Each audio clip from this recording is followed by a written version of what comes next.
All right, boys, we're going to learn some ground tricks. Here we go. Let's get started.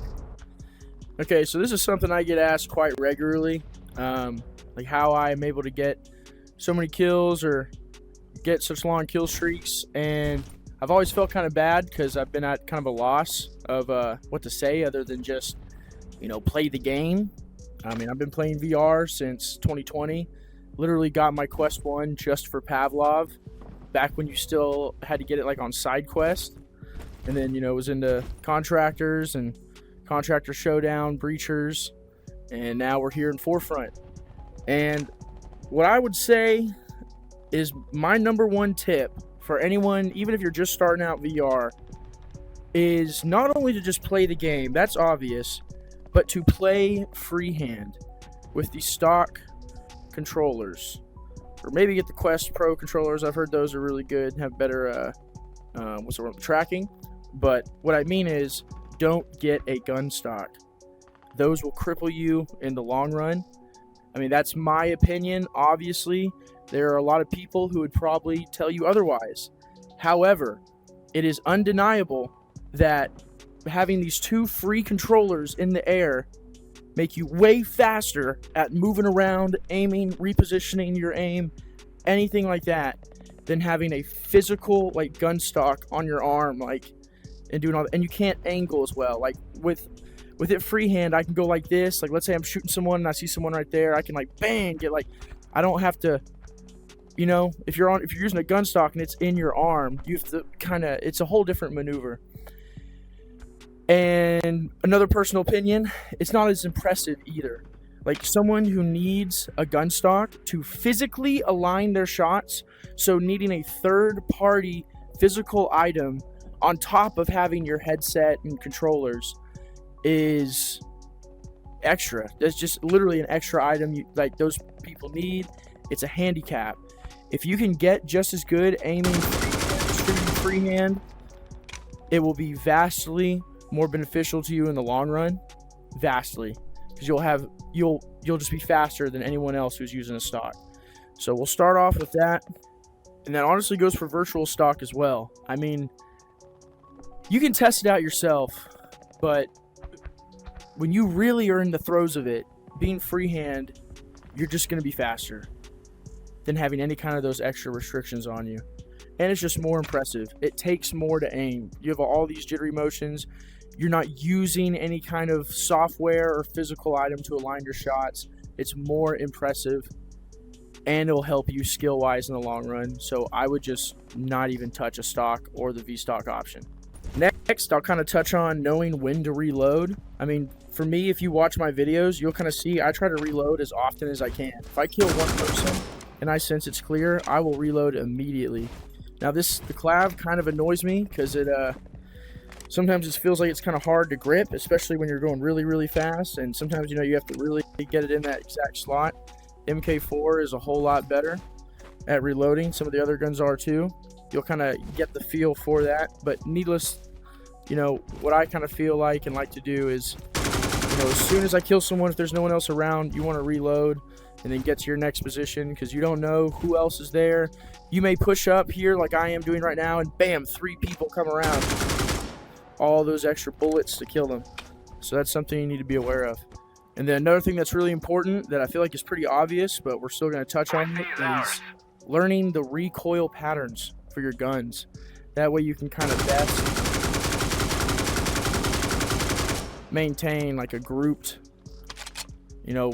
shot while you're shooting. Sadly, headshots don't one-tap in this game, and there's a speed debuff. Like you can see right now, as I'm aiming, I'm moving. If I start shooting, the speed goes down immensely. So that is a couple things that you need to take into account that are kind of annoying. We'll get into counter maneuvers later in the video, but that's something you need to take into account. So really learn the recoil patterns, aim for the head the best you can, even though they don't one-tap to the head. I personally hope they change that eventually and make it so, because I think it kind of keeps the skill cap lower than it should be. The fact that it doesn't makes aiming a little bit less important, because a lot of times, especially at a lower level, you may be at a better advantage just aiming for the body and trying to get your groupings all and get all your shots landed, then maybe missing a bunch of shots trying to get the headshot, because you got to land 2 or 3 anyway just to get the kill. It's not just a one tap. All right, now we'll go over counter maneuvers. There are not a ton in this game. We're halfway to victory. Contractors is a phenomenal example of a game, of an FPS, VR FPS that has good counter maneuvers. This game is not really one. Really what you have is bunny hopping, you know, trying to psych out your opponent, strafing best you can, and, you know, pre-firing. That's kind of the countermeasures you have on the ground. And to kind of start from the top there, you know, we'll go over strafing first. I feel like that's a pretty basic one.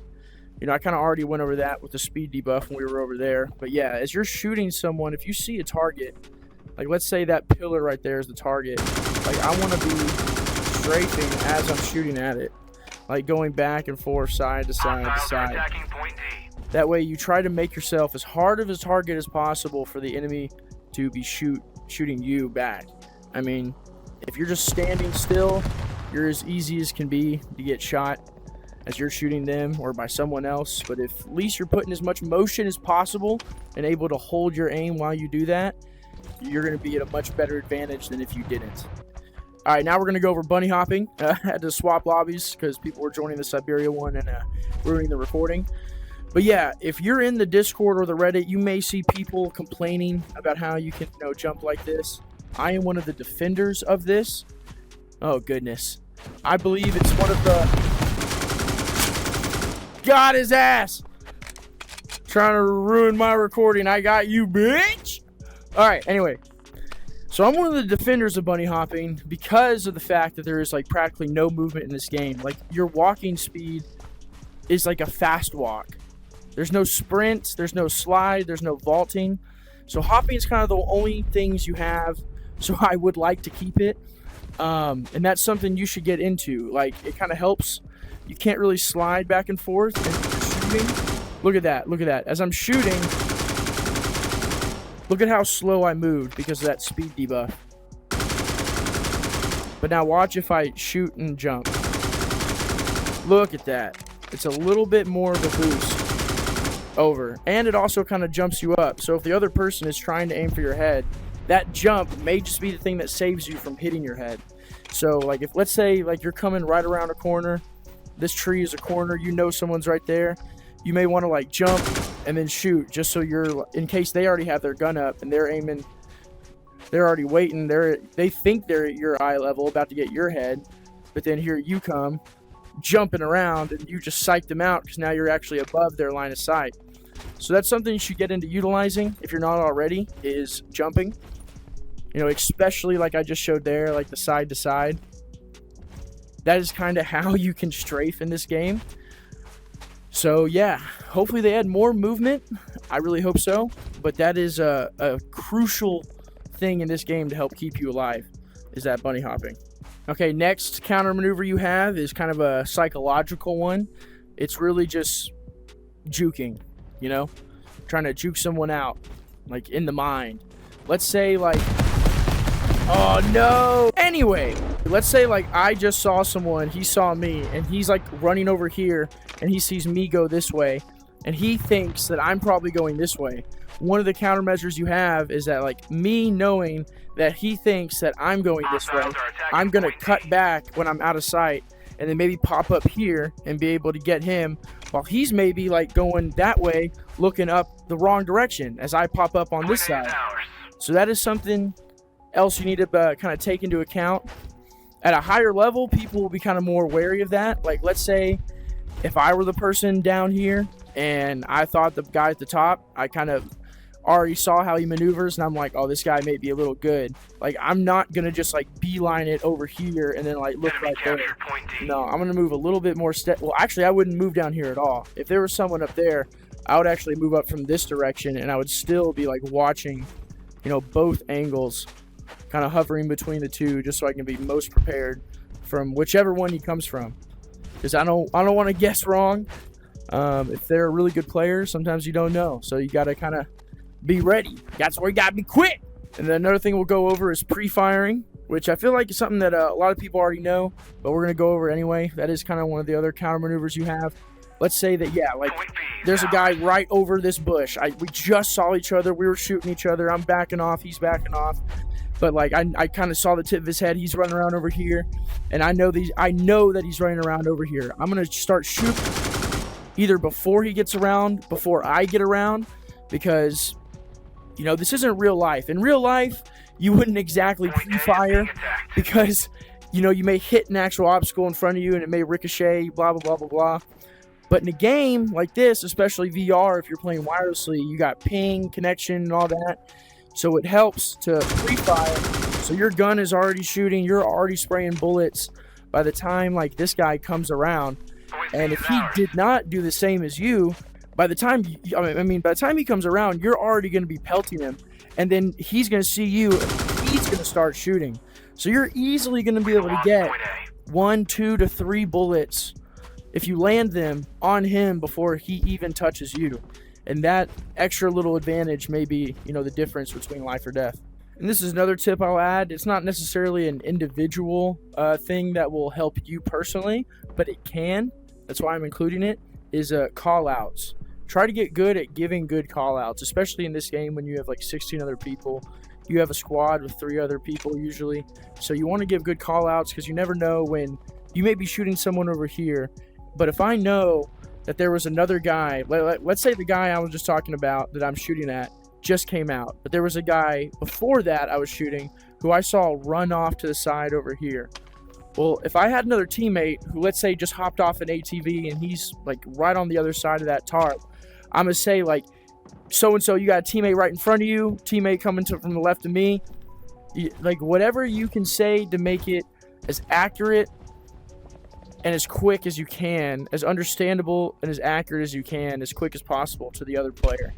Because that's something that may help you, because with the speed debuffs and everything and how many people are on each team, it's really easy to get overwhelmed while you're shooting someone else. Like, I'm locked down right now. I can't really move unless we do the jumping thing like I was talking about.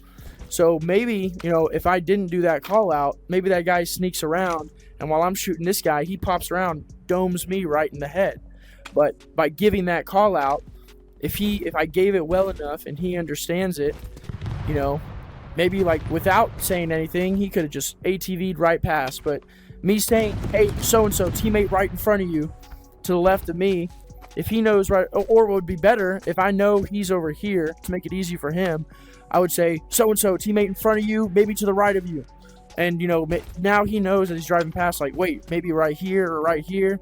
And at least he's alert, and maybe he sees that guy come out, he can get him and prevent me from getting shot from the side while I'm killing the rest of their team. And all in all, if that's the case, and without doing that call out, their enemy would have killed me, then that just saved me a little bit of my KD, you know, and maybe get me more kills. By not resetting my death timer, sending me back to HQ or wherever else I can spawn, I'm able now to continue my pursuit and keep the slaughter going. Alright guys, that about does it for this first video. Realized how kind of long it was getting. I did want to go over some of my past clips and show what I'm actually talking about, showing an example in the live games. So we'll make a whole part 2 video out of that. Expect that coming soon. In the meantime, thank you guys. Check out the live streams. Follow the Discord link in the description. And I'll see y'all soon.